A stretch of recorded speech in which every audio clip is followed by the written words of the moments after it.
So yan, dito nga po pala natin na ilalagay yung guide na ginawa po natin.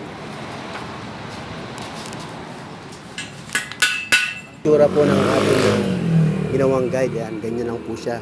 Ayan, pag gusto po ninyong gumawa ng ganyan at gumawa po kayo ng sliding, ayan, ganyan lang po siya.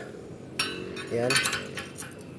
At mahirap po kasing hawakan ito at magwe-welding po tayo na hinahawakan po nato. Mayroon po kasing case na tatabi siya ng gano'n. Kaya mas mabuti po kasi siyang mayroon po siyang guide na ganito. Yan. Naka-guide niya. Yan. Yan, itas mo. Yan. Itas mo. Yan. Para saktong-sakto po siya na hindi po siya aalis dito sa kanyang pinaka-guide. Yan.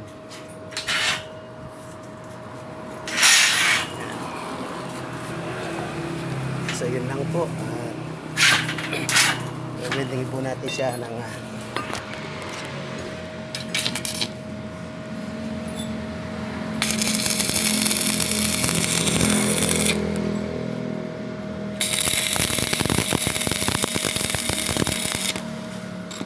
yun. So yan, sentro po siya at hindi po siya talaga aalis. So po ay sana po ito ay nakatulong sa ating mga manonood dyan. Shout out po sa mga nanonood po ng ating mga video.